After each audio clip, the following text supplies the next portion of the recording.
Hello and welcome to this latest edition of Bulls on Parade Talk. I am your host Joshua Sines, and today, something else was brought to my attention that I want to share with you guys, and that is the topic of the franchise tag.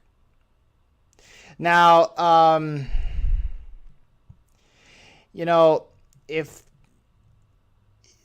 I'm going off by what I saw from CSNHouston.com, and it was posted about 5 o'clock p.m. yesterday. I look at the Texans situation, and I'm thinking about and after reading this article from Comcast SportsHouston.com, they bring up a good point. Based on the situation in front of us, it doesn't look like the Texans are going to tag anyone. And I'll go by this article, and I'll post it in the description below. In 2013, last off season, only 8 tags were issued. Only 8. Only 8 teams gave the franchise tag to a player. In the previous season, 21.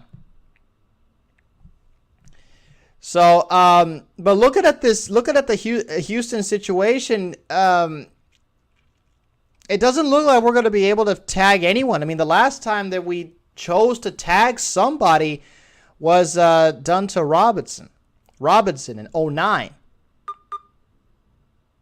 So, something to really consider. Something to think about. We don't really Texans have not had a history in the franchise's short time to use the franchise tag. Plus, you're looking at the players looking at the impending free agents, especially at our unrestricted free agents. It doesn't look like we can use it on anybody. It doesn't look like we have anyone that's worth the franchise tag. I'll get to that, and I'll get to the worth part in just a second. There are 4 guys. There are 4 guys who are top unrestricted free agents this offseason. Those are Antonio Smith, Earl Mitchell, Ben Tate, and Garrett Graham. Now I'm going to go one by one. I'm going to start with Antonio Smith. I've already did an earlier episode the other day about Antonio Smith's optimistic attitude about coming back to Houston. I personally would want to see him back, but I'm after really looking into a situation, the franchise tag number for a defensive end is $12.6 million. It's $12.6 million. Texans don't have that kind of flexibility.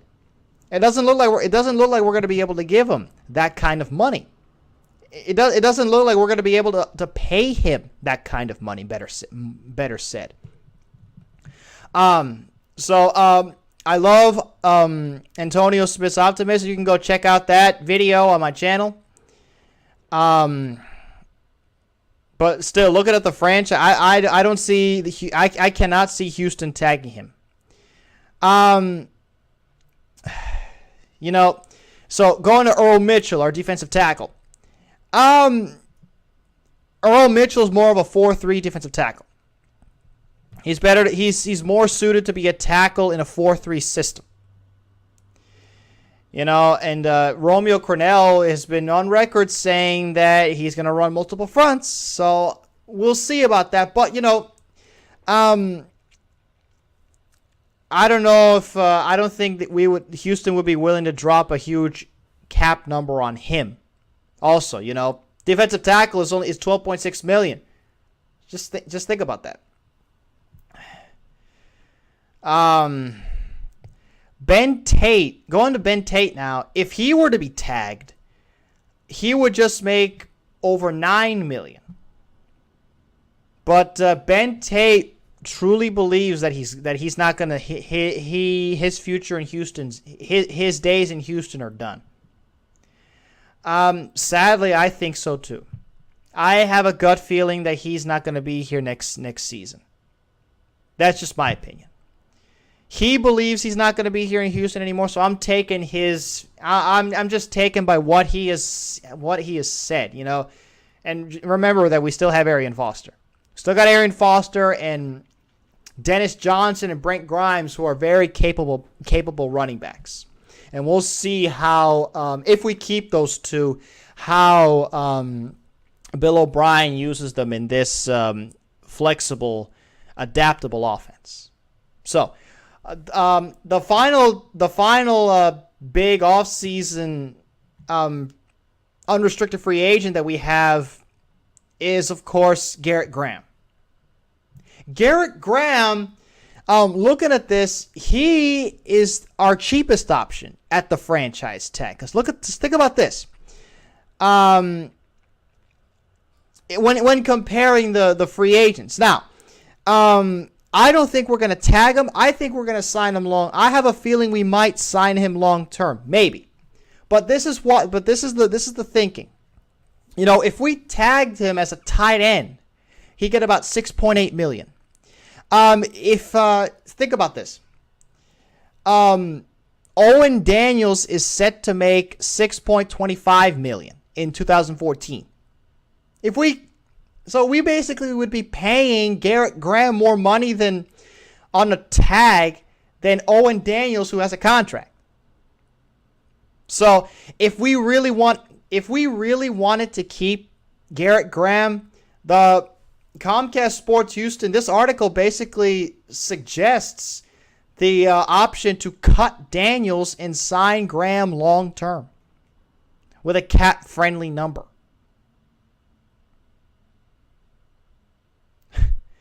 Now, Owen Daniels, I really like Owen Daniels as a tight end. And if you know anything about Bill O'Brien's offense, he relies heavily on the tight end, much like Gary Kubiak does in his offense, with those two tight end systems. That's basically what you saw the Patriots run in New England when he was the offensive coordinator in New England.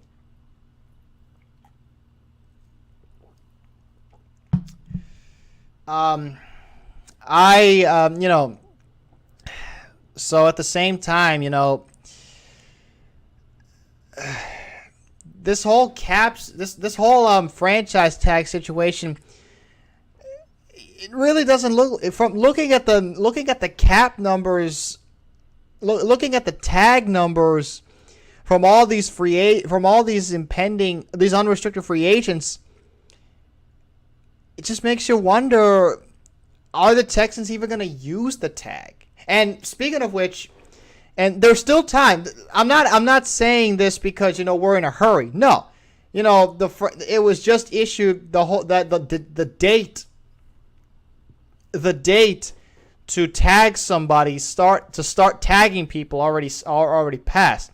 We have until March 3rd to use our tags. Free agency starts March 11th. So, and once we tag a guy, and after that March 3rd date, we have until July 15th to reach long-term deals with those guys if we want to. So, probably the best option, the best option to tag a guy would be probably Garrett Graham. Especially considering our cap situation. I believe, once Matt Schaub is gone, we'll get $10 million in cap money. We'll get $10 million in space. And then we'll be able to use that money on incoming players, rookies that are drafted or undrafted, and also possibly a franchise guy. But Matt Schaub, I said, is going to be potentially a June 1st cut. That's how we're going to get the most. That's how the franchise gets the most return out of his release. And I go into detail all about that in an earlier episode when I talked about the potential of possibly giving him to Oakland, getting him to Oakland for something.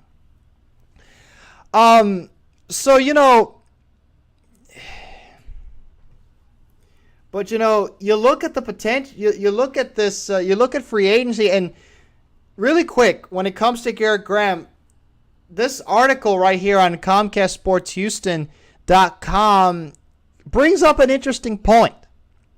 You know, you got to remember the Baltimore Ravens. They have a tight end who wants money, who's a free agent too.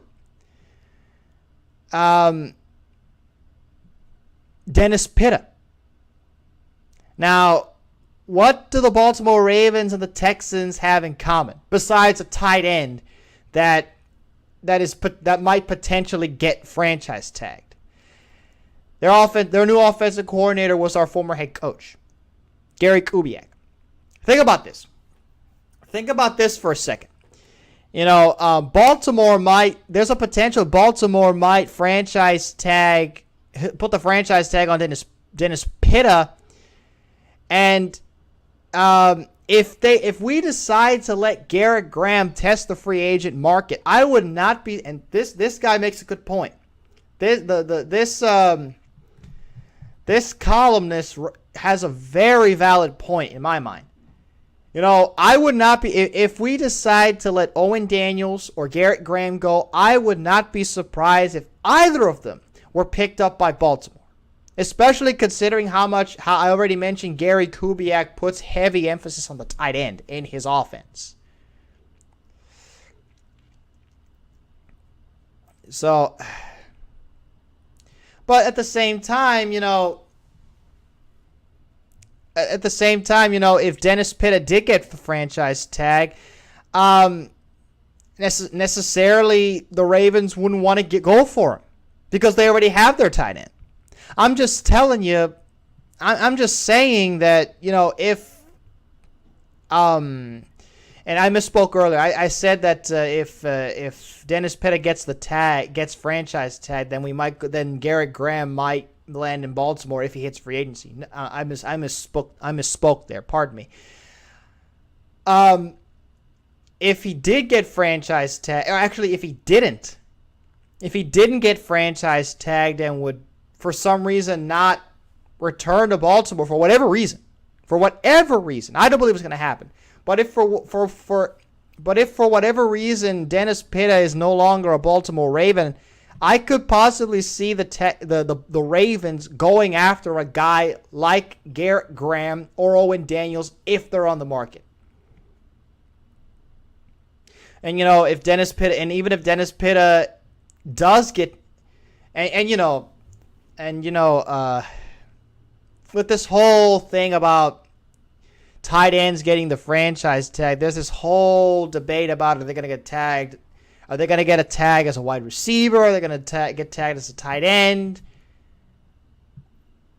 You have to wonder, you know, and especially with this whole thing surrounding Jimmy Graham. You know, Jimmy Graham, they're making the argument, he's been used heavily in the slot more than a tight end or an outside receiver.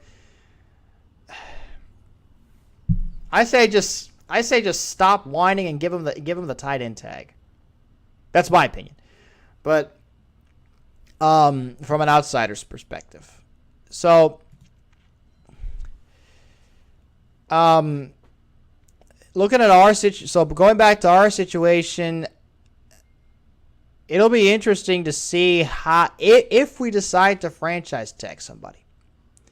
It's going to be quite an off season, especially considering our situation in terms of draft-wise and cap-wise. You know, because we don't have a situation like the Oakland Raiders. Oakland Raiders, for the first time in a while, have a lot of cap room, so they can sign whoever they want. They can bring in whoever they want, and they have the freedom to sign quite a bit of free agents. I do not doubt that the minute free agency starts, they're going to be one of the first people to start bringing people in from free agency. So, long off season.